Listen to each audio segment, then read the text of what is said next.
तो आज हम देखेंगे शील्डिंग इफ़ेक्ट के बारे में। तो हमने पहले से पढ़ रखा है कि Z इफ़ेक्टिव क्या होता है। Z इफ़ेक्टिव जो कि इफ़ेक्टिव न्यूक्लियर चार्ज है, जो कि नेट अट्रैक्शन भी कह सकते हैं जिसे, अगर ये एटम है, एटम है, तो इस एटम में जो प्रोटॉन्स हैं वो अट्रैक्शन देंगे इलेक्ट्रॉन्स को, लेकिन जो दूसरे इलेक्ट्रॉन्स हैं वो रिपल्शन देंगे। तो ये वाला रिपल्शन है और ये वाला अट्रैक्शन है। सो नेट अट्रैक्शन हो गया इस वाले रिपल्शन को माइनस करके ये वाला अट्रैक्शन हम नेट फाइंड आउट कर सकते हैं इस टोटल में कितना है। तो अब शील्डिंग इफ़ेक्ट इसी से रिलेटेड होता है। तो अगर हम शील्डिंग इफ़ेक्ट के बारे में लिखना चाहे तो हम शील्डिंग इफ़ेक्ट को इस तरह से लिख सकते हैं कि जो स्पेस ऑक्यूपाई करा जाता है इलेक्ट्रॉन्स के द्वारा वो कह सकते हैं स्पेस एक्वायर्ड जो होती है ऑर्बिटल के द्वारा इलेक्ट्रॉन जो है वो धीरे धीरे उस तरह से चेंज होते हैं। यानी कि अब मैंने कहा कि चेंज हो जाता है, लेकिन होता इस तरह से है कि अगर हम देखें किसी भी ऑर्बिटल को, सपोज़ हम सबको ड्रॉ कर लेते हैं। ये सबसे पहले S ऑर्बिटल आ गया, सिंपल है, इसी तरह से नॉर्मल सा दिखता है ये। अब अगर हमें P ऑर्बिटल बनाना है तो इस तरह से बनेगा। अगर हमें D ऑर्बिटल बनाना है तो इस तरह से बनेगा। और फिर F ऑर्बिटल तो काफ़ी कम्प्लेक्स होता है तो उसको हम ड्रॉ ही नहीं करते हैं, लेकिन हम इसी से उसका मतलब भी समझ लेंगे। तो इसमें देख सकते हैं कि इसका साइज़ सबसे छोटा होता है, उसके बाद इसका, और उसके बाद इसमें तो बहुत ज़्यादा होता है साइज़। तो इलेक्ट्रॉन भी ऐड अप होते हैं, जैसे इसमें 2 ही हो सकते हैं, इसमें 6 हो सकते हैं, इसमें 10 हो सकते हैं, लेकिन जितनी ज़्यादा स्पेस बढ़ती है उतने ज़्यादा इलेक्ट्रॉन नहीं बढ़ते। इस वजह से क्या होता है कि यहाँ पर इलेक्ट्रॉन डेंसिटी बहुत ज़्यादा है, इतने सारे इलेक्ट्रॉन तो नहीं है, लेकिन अगर मैं इलेक्ट्रॉन को ड्रॉ करूँ तो वो इस तरह से पास इसमें भी काफ़ी पास होते हैं। लेकिन जो ये वाला होता है ना, इसमें दूरियां बहुत ज़्यादा इलेक्ट्रॉन्स के बीच में काफ़ी दूरी पर होते हैं। इस वजह से ये होता है कि इसकी इलेक्ट्रॉन डेंसिटी बहुत कम होती है। जो डेंसिटी है इलेक्ट्रॉन्स की इसमें कम है, ये काफ़ी ज़्यादा डेंस होता है, ये उससे थोड़ा कम डेंस होता है और ये बहुत डेंस होता है। और इसी तरह से जो F ऑर्बिटल होगा वो और भी ज़्यादा डेंस होगा। तो इसमें क्या होता है कि जो शील्डिंग है ना, उसकी वजह से रिपल्शन आ रहा है, क्योंकि इलेक्ट्रॉन यहाँ पे पास है, यहाँ पे भी थोड़े बहुत, यहाँ हम ना S और P ऑर्बिटल की इलेक्ट्रॉन डेंसिटी को सेम मानेंगे, क्योंकि उनमें इतना डिफरेंस ही नहीं है कि हम उसको अलग से काउंट करने बैठे। हाँ, इसमें बहुत डिफरेंस है। अगर हम शील्डिंग देखना चाहें या फिर रिपल्शन देखना चाहें, तो रिपल्शन अगर इसमें इस तरह से है ऑलमोस्ट, तो इसमें इतना है, बहुत ज़्यादा। और फिर इसके बाद F ऑर्बिटल भी है, वो भी बहुत ज़्यादा है। तो इस वजह से ये होता है, ये सारा नहीं मिटाना था, बस इतना मिटाना था। तो इस वजह से ये होता है कि यहाँ पर रिपल्शन बहुत ज़्यादा है, इधर पर रिपल्शन बहुत ज़्यादा है, तो यहाँ पर रिपल्शन बहुत ज़्यादा हो गया। और इस वजह से ये होता है कि जो ट्रांजिशन मेटल्स है जिसमें कि ये D ऑर्बिटल होता है, क्योंकि हमने पहले देखा हुआ है कि जो S और P ब्लॉक वाले एलिमेंट्स हैं उनमें स्ट्रेट हम देख सकते हैं कि लिथियम के बाद बेरिलियम आता है। अगर पीरियोडिक टेबल में बात करें, पीरियोडिक टेबल में इस तरह से इनकी कॉन्फ़िगरेशन है। और हाँ, इसमें मैं अगर ड्रॉ करूँ कि इनमें अगर वॉन डेर वाल रेडियस को हम अकाउंट करें कि रेडियस किस हिसाब से इनका, तो इसका सबसे ज़्यादा है, उसके बाद इसका इस तरह से छोटा होता जाता है इनका रेडियस। तो वो तो काफ़ी सिंपल सी बात है, वो समझ भी आता है। लेकिन जो D ब्लॉक वाला केस है, जहाँ पर ये चीज़ है, वहाँ पर ट्रेंड बहुत ही अजीब सा है, एग्जैक्ट नहीं है, वो याद करना पड़ेगा। वो उसका रीज़न भी एक है, उसका रीज़न ये है कि उसमें ये D ऑर्बिटल है, और D ऑर्बिटल जो है उसकी ये रिपल्शन उतनी ज़्यादा नहीं है। तो जहाँ जहाँ जैसे जैसे डी ऑर्बिटल बढ़ते जाएगा उसके अंदर इलेक्ट्रॉन्स बढ़ते जाएंगे, तो उस हिसाब से ना रिपल्शन भी बहुत ज़्यादा इनफेक्टिव होता है, शील्डिंग बहुत ज़्यादा इनफेक्टिवली होती है इसके केस में, इस वाले केस में। तो इस वजह से ये होता है कि जैसे जैसे लेफ़्ट टू राइट जाते हैं हम, तो एडिशनल इलेक्ट्रॉन जो ऐड हो रहा है वो काफ़ी इनफेक्टिवली शील्डिंग कर रहे हैं, मैंने कह दिया। तो इस वजह से ये होता है कि कोई एग्जैक्ट ट्रेंड ही नहीं बन पाता है एटॉमिक साइज़ का, क्योंकि हमने पी और एस ब्लॉक में देखा कि इनमें सीधा सीधा इलेक्ट्रॉन्स बढ़ रहे हैं एस और पी में, तो वो ढंग से हो रहा है। लेकिन जब हम देखें डी ब्लॉक एलिमेंट्स को, उसमें आपको पता होगा n-1d और ns, ये उनकी कॉन्फ़िगरेशन होती है, लास्ट वैलेंस इलेक्ट्रॉन्स की होती है। ये लास्ट शेल नहीं कह सकते क्योंकि इसका शेल और इसका शेल अलग है। तो लास्ट वैलेंस इलेक्ट्रॉन्स की होती है ये। तो अब इसमें प्रॉब्लम ये होता है कि इसमें S पहले भर जाता है और D बाद में भरता है, जबकि इसका नंबर कम है, n-1 है, इसका n ही है। तो देखा जाए उस हिसाब से तो पहले ये चीज़ भरनी चाहिए, उसके बाद ये चीज़ भरनी चाहिए, लेकिन उल्टा हो रहा है, पहले S भर जाता है और फिर भरता है D। तो इस वजह से बहुत ही D क्योंकि लास्ट में है, क्योंकि D है तो बीच में ही, क्योंकि है तो n-1 ना। अगर हम ड्रॉ करने बैठेंगे तो पहले D आएगा, अगर मतलब मान लो ये न्यूक्लियस है, इस तरह से ये है, तो ये n-1 में आता है D, लेकिन S तो n में आता है। तो प्रॉब्लम ये है कि भले ही बढ़ता बाद में है ये, लेकिन है तो इनके बीच में है। तो और क्योंकि इसमें काफ़ी ज़्यादा अजीब सा रिपल्शन है, जो कि मेजर करना बहुत ही अजीब सा हो जाता है और कोई ट्रेंड नहीं बन पाता, तो कुछ हम प्रेडिक्ट नहीं कर पाते कि इसमें जो साइज़ होगा वो बढ़ जाएगा या घट जाएगा, इलेक्ट्रॉन्स के वैरी होने से इसमें क्या ट्रेंड आएगा, वो हमें जान नहीं पाते हम वो चीज़। तो इस वजह से हमें ना, क्योंकि हम भले ही इसको प्रेडिक्ट नहीं कर सकते, लेकिन हम इसका साइज़ एक्चुअल में मापा जा सकता है। वो कैसे मापा जा सकता है वो हमने पिछले वीडियो में देखा था, जहाँ पर हमने टाइप्स ऑफ रेडियस के बारे में बात करी थी। तो अब जो ये वाला शील्डिंग वाला पार्ट है, इसमें हम देख सकते हैं कि अगर हम यहाँ पर लिख दे कि ये वाला था सेकंड पीरियड के लिए, तो थर्ड पीरियड में जो डी ब्लॉक वाला पार्ट है ना, फॉर ओनली डी ब्लॉक में यहाँ लिख रहा हूँ,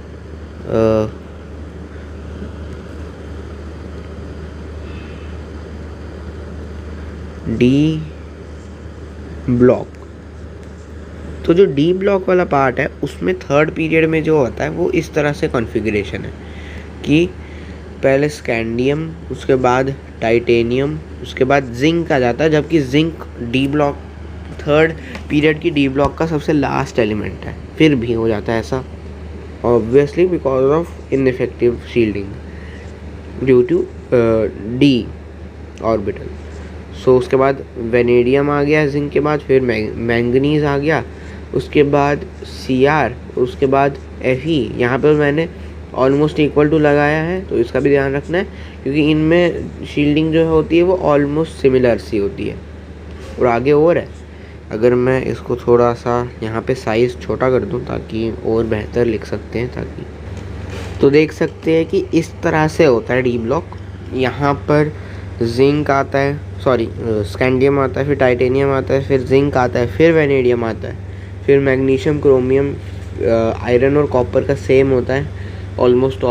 फिर सी आता है, कोबाल्ट, यहाँ पे CO था, ये मैंने गलत लिख दिया, CO, वही मैं सोचूं कार्बन कहाँ से आ गया। कोबाल्ट आता है और उसके बाद निकल आता है। तो इस तरह से इनकी कॉन्फ़िगरेशन या इनका ट्रेंड जो कि कह सकते हैं बेटर वर्ड, वो इनका बनता है इधर पे।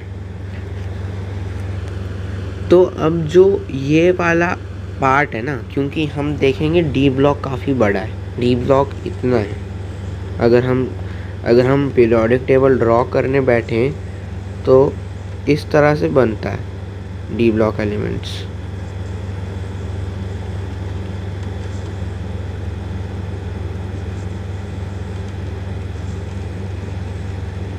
तो इस केस में हम देख सकते हैं major portion D block cover करता है, और इस मेजर पोर्शन की शुरुआत किससे होती है? स्कैंडियम से शुरुआत होती है। बीच में लैंथेनाइड्स भी होते हैं, एक्टिनाइड्स भी होते हैं। तो एटलीस्ट इससे पहले तक लैंथेनाइड्स से पहले तक जो इतना वाला पार्ट है, इधर पे शील्डिंग की शुरुआत कौन करता है? स्कैंडियम।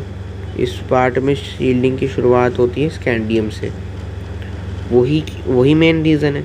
तो इसलिए हम इस वाले पार्ट में होने वाली कॉन्ट्रैक्शन को कहते हैं, कॉन्ट्रैक्शन ही कहेंगे, क्योंकि ये कॉन्ट्रैक्ट ही करता है, रेडियस छोटा हो जाता है इसकी वजह से। फिर ये हो जाएगा स्कैंडाइड, ये हो जाएगा स्कैंडाइड कॉन्ट्रैक्शन। तो इसमें बस इतना सा ही है, लेकिन स्कैंडाइड वाले पार्ट में जो सा एक्सप्लेन हो चुका है, जो लैंथेनम वाला पार्ट है और जो एक्टिनम वाला पार्ट है उसका अलग से मतलब है, उनका नाम अलग से।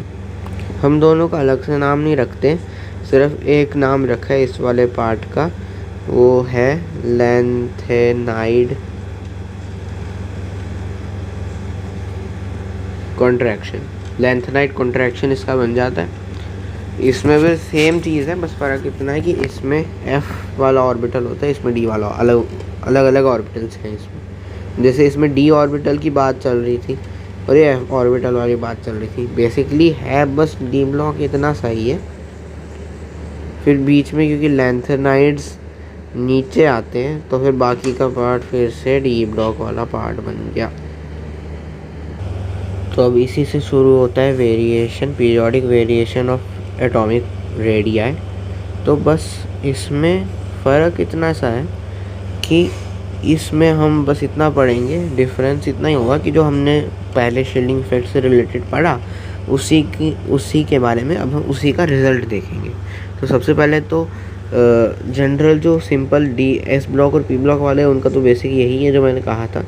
अब ये मैंने कहा था तुम्हें वैन डर वाल रेडियस के हिसाब से, लेकिन एक तरीका ये भी होता है कि क्योंकि जो नियॉन होता है वो वैन डर वाल्स ही कर सकता है, कोवेलेंट नहीं कर सकता, क्योंकि क्योंकि कोवेलेंट उसमें होगा जहाँ पे बॉन्ड बनेगा, लेकिन नियॉन बॉन्ड नहीं बनाता है। और वैन डर वाल वो होता है जो जिसमें कि कोई फॉर एग्जांपल नियॉन गैस है, बहुत सारे एटम्स होंगे साथ में, तो उनमें भी एक टाइप का फोर्स लगता है, वो भी आगे होते हैं, आगे भी पढ़ेंगे उसके बारे में। तो वो वाला मेजर करके वो यूज़ किया जा सकता है, और इनका अगर कोवेलेंट रेडियस इसके साथ मेजर करें तो इस तरह से बनता है। बस फ़र्क इतना आता है कि नियॉन पहले लास्ट में था, अब उठ के आगे आ गया। और डी ब्लॉक में भी वही सब चीज़ें, बस इस बुक में ग्राफ दिया हुआ है इसके बारे में कि किस तरह से उनका रेडियस डिफ़र करता है। इस तरह से करता है, फर्स्ट सीरीज़ के लिए, ये सेकंड सीरीज़ के लिए, और ये थर्ड सीरीज़ के लिए। और जो ये वाला पार्ट है वेरिएशन इन अ पीरियड वाला, इसमें हम ये चीज़ भी कह सकते हैं कि क्योंकि यहाँ पर नंबर ऑफ ऑर्बिटल्स जो है, नंबर ऑफ शेल्स या ऑर्बिटल जो भी कहना चाहो, तो वो चेंज नहीं कर रहे, लेकिन जो जेड इफेक्टिव की वैल्यू है, यानी कि जो अट्रैक्शन है, वो अट्रैक्शन तो बढ़ ही रहा है क्योंकि इलेक्ट्रॉन्स बढ़ रहे हैं। तो इस केस में क्या हो रहा है कि नंबर ऑफ इलेक्ट्रॉन्स जो है वो बढ़ रहे हैं, इसकी वजह से जेड इफेक्टिव भी बढ़ रहा है, लेकिन फ़र्क इसमें इतना आया कि नंबर ऑफ ऑर्बिटल्स नहीं बढ़ रहे। तो अगर जगह नहीं बढ़ रही है लेकिन अट्रैक्शन बढ़ रहा है, तो वो जो जगह है वो छोटी हो जाती है। तो जिस तरह से हमने देखा कि रिपल्शन या फिर जो change in variation in atomic radius है, वो पीरियड में अभी तक हमने देखा यहाँ पर, लेकिन वो चीज़ ग्रुप्स में भी होती है। और ग्रुप्स में मेजरली यही होता है कि atomic radii down the group increase करता है। मतलब कि अगर हम इस ग्रुप को देखें तो यहाँ पर रेडियाई बढ़ रहा है, यहाँ पर भी रेडियाई बढ़ रहा है, लेकिन इसमें भी कुछ एक्सेप्शन है, एक दो ही हम पढ़ेंगे। सबसे पहली एक्सेप्शन आती है इधर पर, जब यहाँ पर हम पहुँचते हैं अब यहाँ एलुमिनियम है और उसके बाद गैलियम है, और हम एक्सपेक्ट करेंगे कि गैलियम बड़ा होगा लेकिन और एलुमिनियम छोटा होगा। हम यहाँ पे भी देख सकते हैं बुक में, द रेडियस ऑफ गैलियम, मैं यहाँ से देखता हूँ, the radius of gallium is expected to be greater than that of aluminium. सही बात है, क्योंकि हमने देखा कि डाउन द ग्रुप बढ़ेगा, और उसका रीज़न भी ये है क्योंकि Z effective down the group अगर आप देखेंगे, अगर आप कैलकुलेट करोगे ना, तो जेड इफेक्टिव कांस्टेंट रहता है डाउन द ग्रुप, मतलब नीचे की तरफ जाते हुए कोई फ़र्क नहीं आता जेड इफेक्टिव में, जितना इधर है उतना ही इधर भी होगा। हाँ, उसमें एक एक्सेप्शन है कि यहाँ पर अगर हम देखें तो यहाँ पर लिथियम का थोड़ा अलग होता है और हाइड्रोजन का अलग होता है, इन दोनों का अलग अलग होता है। बाकी इसके बाद सोडियम का जो होता है, जो भी होता है यहाँ पर सोडियम पोटेशियम, वो सब यहाँ पर उनका फिर जेड इफेक्टिव कांस्टेंट रहता है, वो थोड़ा सा एक्सेप्शन आ जाता है कभी कभी, तो यहाँ पर सेम रहता है जेड इफेक्टिव। लेकिन ये यहाँ पर चेंज इसलिए क्योंकि ये वही बात आ गई जो जेड इफेक्टिव जो शील्डिंग इफेक्ट यहाँ पर डी ब्लॉक एलिमेंट्स में दिख रहा था, वो गैलियम में भी दिखता है, क्योंकि गैलियम भी एक डी ब्लॉक एलिमेंट है, है तो पी ब्लॉक एलिमेंट है, लेकिन उसके पास भी डी होता है, उसके पास भी डी का कॉन्फ़िगरेशन है। अगर हम थोड़ा लास्ट के इसके शेल्स को देखें गैलियम के, या अगर ऑर्बिटल्स को देखें गैलियम के, तो वो बनते हैं 3d10 4s2 4p1। देख सकते हैं यहाँ पर भर चुका है, तो अब भर तो पी में रहा है, लेकिन ये काफ़ी ख़राब शील्डिंग कर रहे हैं। लेकिन इससे पहले जो एल्युमिनियम था उसकी शील्डिंग बढ़िया हो रही है, क्योंकि वहाँ पे डी नहीं था, तो उस वजह से ये प्रॉब्लम आ जाती है कि ये ढंग से शील्डिंग नहीं कर पाता, और इसका रेडियस ऑलमोस्ट सिमिलर ही होता है। ये देखो, radius of aluminium is almost similar to gallium, so ये प्रॉब्लम इधर पे आ जाती है। तो ये हमने देख लिया यहाँ पर।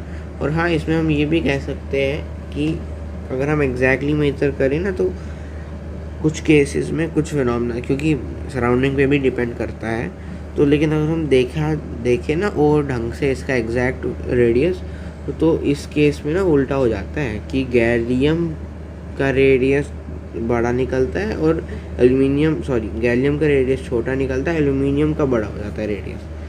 बुक में एग्जैक्ट नहीं बताया है, उसमें कह दिया है कि ऑलमोस्ट इक्वल है, लेकिन एक्चुअल तो एकदम ही उल्टा हो जाता है। हमने सोचा था कि इस तरह से होगा वेरिएशन, जो ये मैंने एरो बनाया है यहाँ पर, लेकिन होता ऐसे इतने पार्ट में। अब हम एग्जैक्ट नहीं कहते हैं, तो हम कह देते हैं ऑलमोस्ट इक्वल ही है। तो इस तरह से यहाँ पर भी उन्होंने बताया हुआ है। और हम कह सकते हैं एक और जो चीज़ दी हुई है यहाँ पर गैलियम के केस में, radius of gallium is expected to be greater than that of indium, but यहाँ पे भी वही होता है, इसने भी ऑलमोस्ट वही कह दिया है कि थैलियम और इंडियम का सेम ही है ऑलमोस्ट, इसमें भी वही बात है, पुअर शील्डिंग। तो अब आप देख सकते हैं कि इंडियम और थैलियम दोनों में ही डी ऑर्बिटल है, लेकिन थैलियम में एफ ऑर्बिटल भी है, तो उसमें और भी ज़्यादा इनफेक्टिव शील्डिंग होगी। मतलब कि इंडिया में इनफेक्टिव शील्डिंग सिर्फ डी कर रहा है, लेकिन थैलियम में एफ भी कर रहा है और डी भी कर रहा है, और वो भी भरा हुआ। और इसमें देखोगे 4f और 5f हमें दिख रहा है यहाँ थैलियम में, और उससे पहले जेनॉन लिखा है। ये एक डिफरेंट तरीका होता है, तो मतलब कि ये कहना चाहता है कि जेनॉन की जो इलेक्ट्रॉनिक कॉन्फ़िगरेशन है वो पहले लिख दो एग्जैक्टली उसी तरह से शुरुआत में, और फिर उसके बाद ये आगे 6s to 4f14 के हिसाब से आगे चल रहा है। तो इसका मतलब कि इसमें 3D भी है 4D भी है, इसमें बहुत ज़्यादा शील्डिंग हो रही है। इंडियम के केस में यहाँ पे क्रिप्टॉन भी लिखा हुआ, मतलब उसमें 3D और 4D है, लेकिन जेनॉन में 3D 4D 5D और 4f है, तो इसमें बहुत ज़्यादा शील्डिंग होती है, अनइफेक्टिव शील्डिंग होती है। इस वजह से ये इसमें ट्रेंड थोड़ा एक्सेप्शन हो जाती है।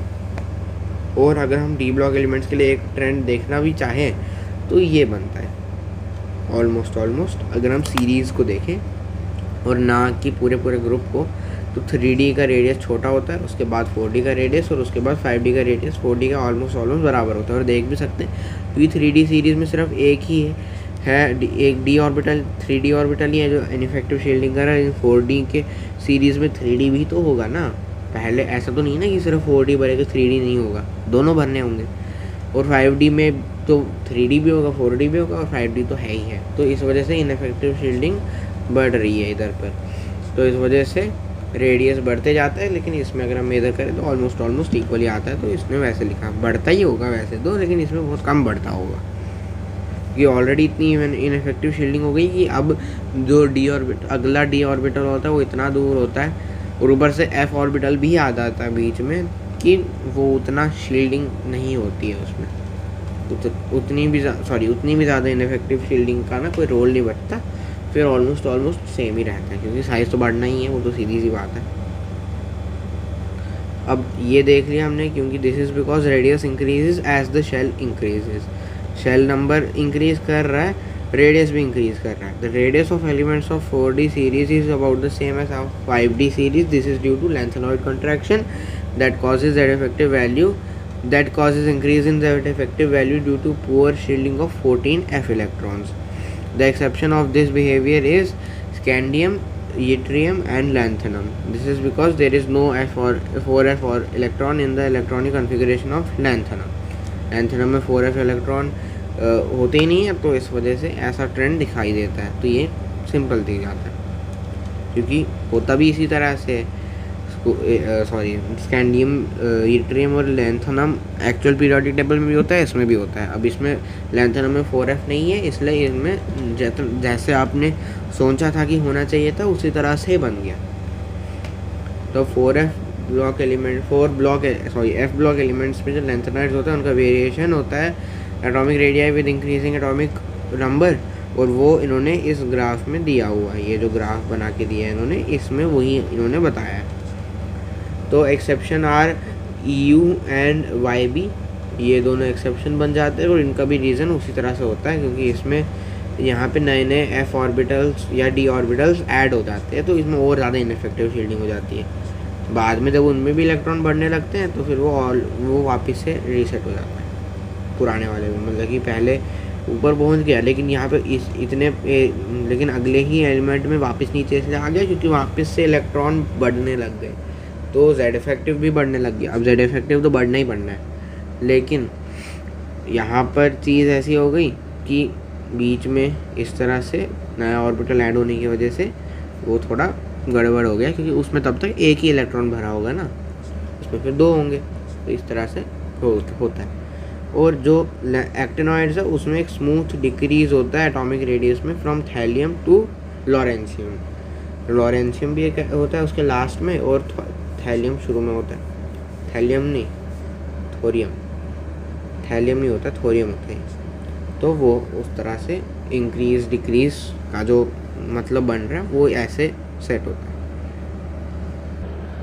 तो अब अगर आप देखो तो जो ये वाला हमने अभी जो भी पढ़ा इससे रिलेटेड, इसमें एक गैलियम में एक खासियत आ जाती है इसकी वजह से, जिसको कहते हैं इनर्ट इलेक्ट्रॉन पेयर इफेक्ट, या इनर्ट पेयर इफेक्ट भी कहते हैं इसे। तो इसमें ये होता है कि गैलियम की अगर हम लास्ट में हमने कॉन्फ़िगरेशन पढ़ी थी, ये होती है 3D10 4s2 4p1। इसको थोड़ा साफ तरीके से लिखते हैं, 3D10 4s2 4p1। तो इसमें क्या होता है, क्योंकि इनफेक्टिव शील्डिंग है, तो अगर इससे पहले अगर कहीं ना कहीं तो न्यूक्लियस होगा, बीच में भी कुछ है, लेकिन अगर हम देखें तो कहीं ना कहीं तो न्यूक्लियस है ही।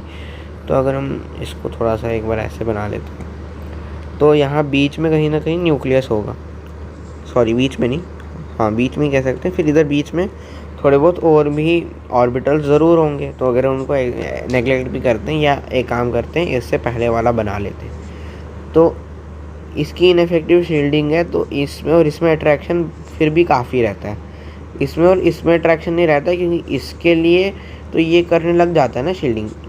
4s2 के लिए कोई और शील्डर नहीं है, 3D10 है, लेकिन वो इनफेक्टिवली कर रहा है, तो अट्रैक्शन फिर भी बहुत रहता है 2p और 4s में। लेकिन 4p1 वाले एक इलेक्ट्रॉन के लिए ना ये 4s2 करने लग जाता है शील्डिंग। तो इस वजह से क्या होता है, जब भी बॉन्ड्स फॉर्म करने होते हैं ना, ये निकल जाता है, क्योंकि शील्डिंग हो रही है तो रिपल्शन है, और रिपल्शन है तो ये क्या हो रहा है, ये दूर जाना चाह रहा है ना, अब ये दूर जाना चाह रहा है, और अगर कभी कोई और किसी और एलिमेंट के साथ इसको फॉर्म करना है, मान लो कोई एक्स एलिमेंट है उसके साथ इसको बॉन्ड फॉर्म करना है, तो ये इसको खींचेगा, ये एक दूसरे को खींचेंगे, और ये जो 4p1 वाला इलेक्ट्रॉन है आराम से निकल जाएगा क्योंकि ऑलरेडी इनसे रिपेल हो रहा है। लेकिन 4s2 वाले नहीं होंगे, जबकि दोनों 4 में ही है, दोनों 4th शेल में ही है, लेकिन फिर भी 4s2 वाला निकल नहीं पाएगा। और उसका रीज़न है क्योंकि ये इनफेक्टिव शील्डिंग कर रहा है, तो ये दोनों काफ़ी ज़्यादा अट्रैक्शन ले रहे हैं।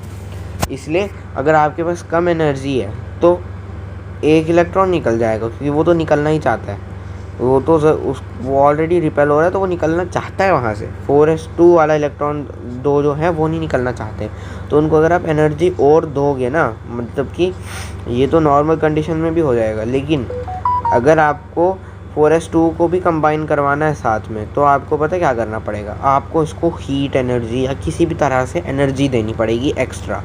इसके लिए लो एनर्जी में काम हो जाएगा, लेकिन इसके लिए हाई एनर्जी की ज़रूरत होती है,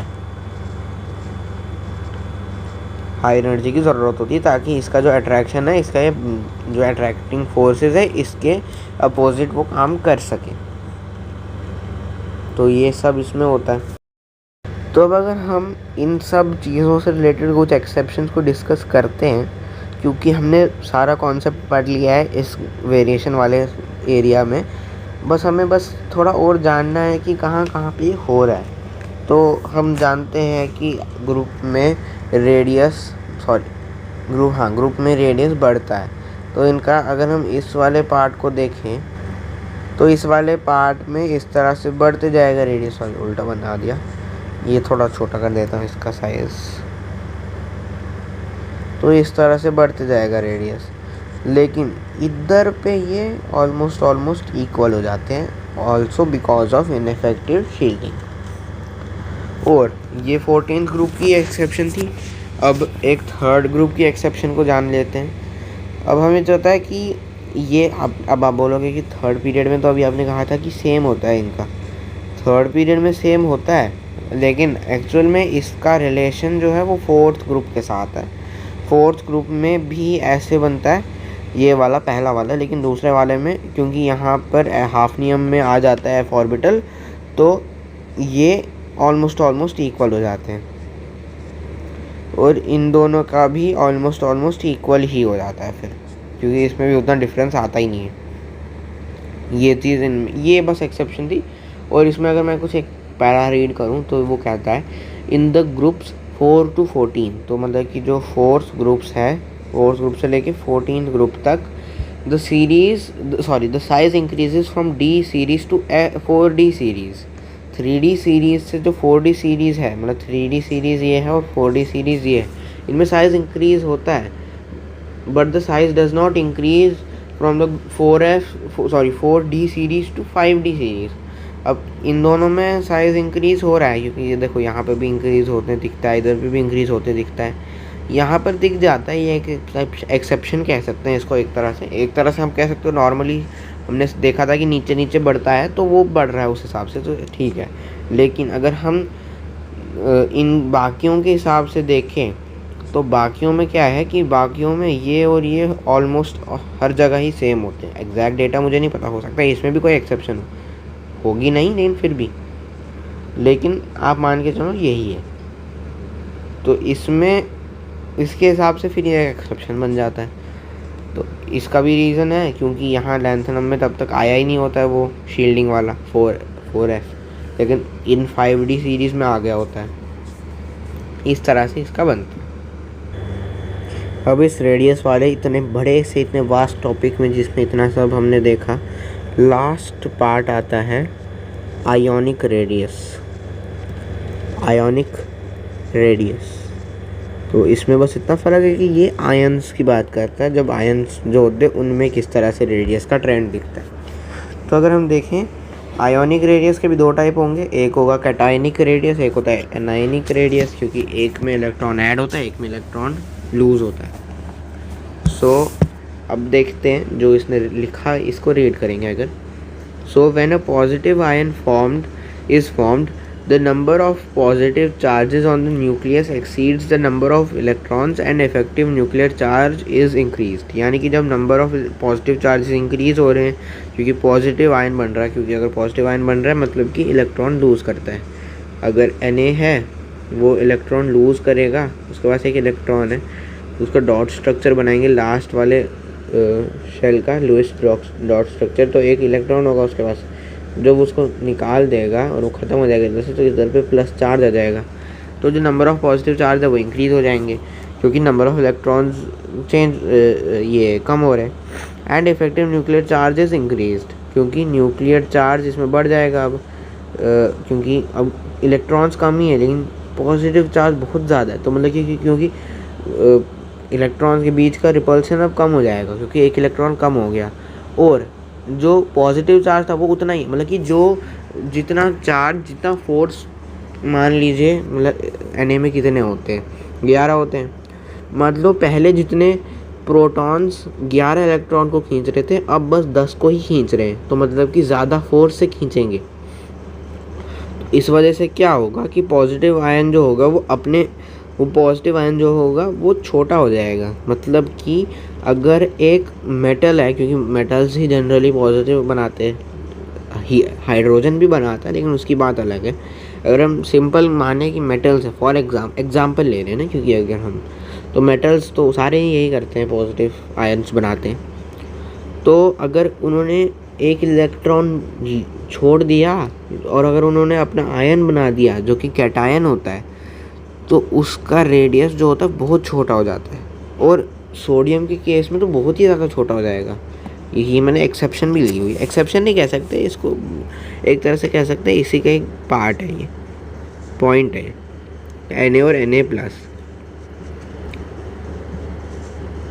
रेडियस बहुत ज़्यादा है। ऐसा रीज़न क्यों है, क्योंकि यहाँ पर हमने क्या रखा था, ये लास्ट इलेक्ट्रॉन होता है ना, सॉरी लास्ट शेल में लास्ट इलेक्ट्रॉन होता है। तो जब इलेक्ट्रॉन गायब हो जाता है तो पूरा का पूरा शेल जो होता है ना लास्ट वाला, अगर Na ऐसे है तो जो लास्ट वाला शेल है वो पूरा का पूरा गायब हो जाता है, इधर से ख़त्म हो जाता है, तो बहुत ही छोटा हो जाता है इसका रेडियस। और जिसमें भी एक एक शेल निकल रहा है इलेक्ट्रॉन्स के जाने से, वो सभी का रेडियस जो है वो बहुत छोटा हो जाएगा। अब ये पार्ट हो गया एनायनिक वाला।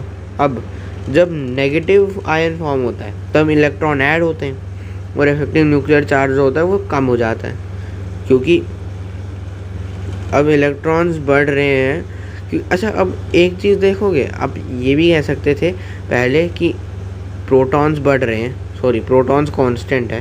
पहले प्रोटॉन्स, अगर ये एक प्रोटॉन अगर 2 इलेक्ट्रॉन को खींच रहा है अपने पास, अब अगर एक इलेक्ट्रॉन गायब हो गया तो ये ज़्यादा अट्रैक्शन कराएगा इसको, क्योंकि पहले ये 2 में से इसका फोर्स 2 को लग रहा था, अब वो फोर्स 1 को ही लग रहा है, इस तरह से बन जाएगा तो ज़्यादा हो जाएगा। तो अगर हमारे पास इलेक्ट्रॉन बहुत ज़्यादा है, अगर हमारे इलेक्ट्रॉन मेरे पास एक ही है और प्रोटॉन 2 है, तो अब जो चार्ज है, अब जो इलेक्ट्रॉन इनको खींच रहा है, अब तुम सोचोगे इलेक्ट्रॉन तो खींच ही रहा है, इनको भी खींच रहा है, लेकिन ये न्यूक्लियस में ही रहेंगे ना, ये नहीं ना बाहर निकलने वाला, तो मतलब कि इसका खींचने से कोई फ़र्क ही नहीं पड़ेगा, क्योंकि ये तो न्यूक्लियस में ही है। वो जो न्यूक्लियस का क्लाउड है जो कि लास्ट में थोड़ा डिम हो जाता है, क्योंकि बाउंड्री एग्जैक्ट नहीं है, तो डिम से कहने का मतलब मेरा कि वो ना उसका रेडियस नहीं है कोई, सॉरी, तो कोई बाउंड्री एग्जैक्ट नहीं है, तो डिम से मेरा कहने का मतलब यही था। तो वो भी यही होता है, जब इलेक्ट्रॉन एक और ऐड हो जाता है तब क्यों Z इफेक्टिव कम होता है, क्योंकि हम इनके बीच के रिपल्शन की बात कर सकते हैं, क्योंकि ये रिपेल करते हुए इनका इफेक्ट दिखता है, इनका रिपल्शन का इफेक्ट नहीं दिखता, क्योंकि ये है ही न्यूक्लियस में। ये जितने भी मतलब वो न्यूक्लियस का साइज़ के हिसाब से जितने वो प्रोटॉन रख सकता है ना अपने पास, उतने रखेगा और रिपल्शन की कोई फ़र्क ही नहीं पड़ना उसको। हाँ, जब ऐसा हो गया कि उसमें और भर ही नहीं पा रहे हैं, और अगर आपने हाई एनर्जी डाल दे के भरा भी दिया तो भी वो जो एटम है वो अनस्टेबल हो जाएगा, न्यूक्लियर रिएक्शन बन सकती है, वो अलग बात होती है। तो कहने का मतलब यही है कि अगर इलेक्ट्रॉन और ऐड हो गया तो आप सीधा समझोगे कि इलेक्ट्रॉन ऐड होने की वजह से Z इफेक्टिव जो है वो कम हो जाता है। अब जब जेड इफेक्टिव कम हो जाता है तो हमने देखा था कि जेड इफेक्टिव कम होने से अट्रैक्शन कम हो रहा है, अट्रैक्शन कम हो रहा है तो जाहिर सी बात है कि जाहिर सी बात है कि जो आयन होगा, जो एनायन होगा, क्योंकि ये वाला एनायन हो गया ना, अब ये वाला कैटायन था, तो एनायनिक रेडियस जो होता है वो हमेशा अपने कॉरेस्पॉन्डिंग एटम से, जो पिछला वाला एटम था जिसमें और एक इलेक्ट्रॉन ऐड हुआ, उससे बढ़ जाता है।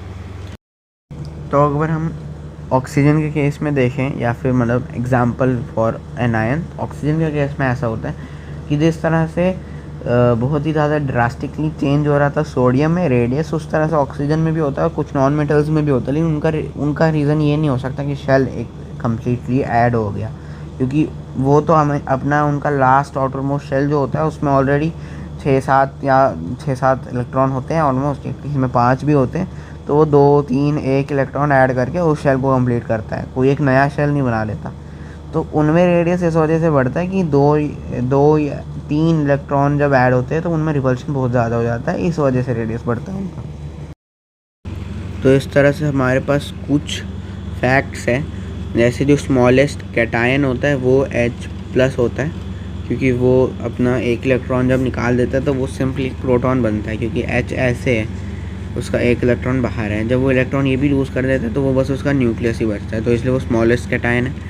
स्मॉलेस्ट एनायन की अगर बात करनी हो तो वो फ्लोरीन माइनस है, क्योंकि वो उसमें बहुत ही ज़्यादा इस तरह से बन जाता है, तो वो काफ़ी स्मॉल बनता है, क्योंकि उसकी इलेक्ट्रोनेगेटिविटी भी बहुत ज़्यादा है। इलेक्ट्रोनेगेटिविटी को भी डिटेल में आगे पढ़ेंगे, लेकिन आप याद कर सकते हो अभी के लिए।